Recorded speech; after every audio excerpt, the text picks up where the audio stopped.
So good morning. Today we have the Piko, P-I-K-O 181-7 from the 1980s, taken apart for a cleaning and lubrication job.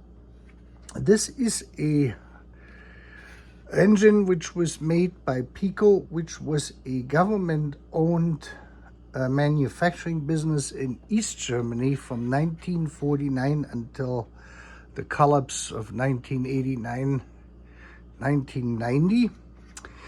And I bought it, and here actually we can see this is the kind of damage you can expect when the engine, because of high speed, falls out onto the side on your layout and it lands on the gravel stuff from your track if you put this on. Now I have bought this. This is the reason why I'm doing this on the carpet with my trains. I think I mentioned this. This is what the box looked like in 1987 when this was sold. And we can read it here. The price was 42 East German marks. And it is an EM19, what they call it. I guess that's their model number. But it is a BR 118, like it says here on the side of it. 118. Pretty good condition. Has not been used very much, but it makes a noise because that thing is dirty.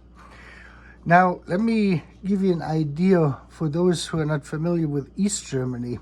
I grew up in West Germany, by the way. Is the average pay for a skilled laborer or skilled worker, like a machinist, was somewhere between 800 to 1200 Deutschmarks. The rent, since all the buildings were owned by the government, they were subsidized, rent subsidized. So for a 2-bedroom apartment, you probably would be paying 50 Deutschmarks, in rent with utilities that included the utilities. And this engine here was 42 Deutschmarks, as you can see. So this was quite expensive, to say this at least. And the East Germans, they had a few stores which were owned by private citizens. There was still some, private ownership of small-sized businesses, I think less than 5 employees or 10 employees, as long as they didn't engage in manufacturing. And it came with the manual. Actually, the person bought it on October 10th, 1987. And we can see here, this is the list of the places where you could have went to in East Germany to have that repaired. These are all the repair facilities in all the different cities and counties within East Germany. And this was issued in July 1987. So the locomotive was basically built in July of 1987. And now we put ourselves into the shoes of our East German model railroad fan. And he can read now here in the manual that this is a 12-volt DC system. The engine consumes about 500 milliamps, including one of the lights, which are in here on those ones. So they probably draw about 50 milliamps or so. And it can pull, according to this here, 50 axles. And they don't want you to do a incline on your layout of more than 4 centimeters per meter, which is about 2 inches, a little bit less, 1 3/4 inches per yard. And then it says down here that all 8 wheels can have a pickup, which is this stuff here, that little thing that sits there. That's where the power is picked up. And then it tells me that the anchor, which is this here, is held in the motor brackets by the means of sintered bronze bushings or bearings. In other words, oil light bushings. And they should be oiled every 50 to 100 hours of operation. And if we look at this, so he paid 42 East German Deutschmarks, which was about, 5% of his income on his monthly check. And then he comes back, and instead of bringing it to one of these repair facilities, he decides to take it apart of what I'm doing here. And now we're trying to look at the housing. This is basically the anchor sits in here like this. And we have the two strong magnets to advertising in here. Sits in here like this, and the two magnets to either go on the sides or on top and bottom. So this is now our bearing, and we should find sintered bronze oil light bushings in here. And I'm looking at this. Let me see if I can zoom in for you. And as we can see, yeah, we can see this pretty nicely. I haven't cleaned it yet, but I do not see any sintered bronze bushings or oil light bushings inserted in here. These look like plain plastic bushings. To better verify this, I looked in it with the 10-time magnifier, and I could not find it. Let me zoom back out. So what will happen now is, in time, because this is plastic, the shaft of the motors will wallow these holes out, which are supposed to be sintered bronze bearings, which they aren't. And this is basically how the entire Eastern European bloc collapsed because of this kind of stuff. So here I'm reading, I'm just going to show you this. Der Anker des Motors ist in Sinterbronze-Lagern gelagert. Says it right here. Sinterbronze, you can see this here, lager, that is your bushing or bushing basically.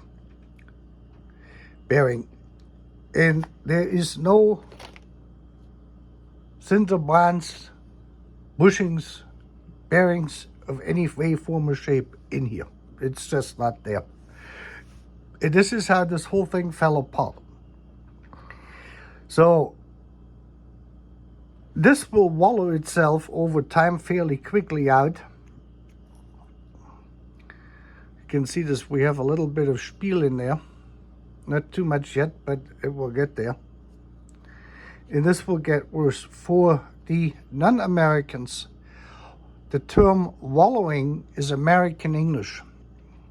Here we can see this actually. You can see how this actually started to wallow already.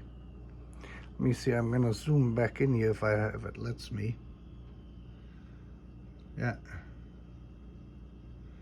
You can see on how this is wallowing already on this side.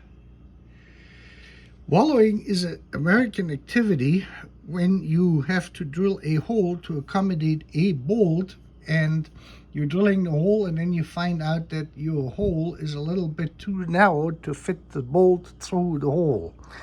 And instead of going to the toolbox and getting the next size drill bit, larger drill bit to get the correct hole size, because of either you don't have the tool or you have to go out and buy one, or you know, the correct drill bit and that sort of stuff, where you're out in a situation where you just can get to it, then we commonly do a activity which is referred to as wallowing.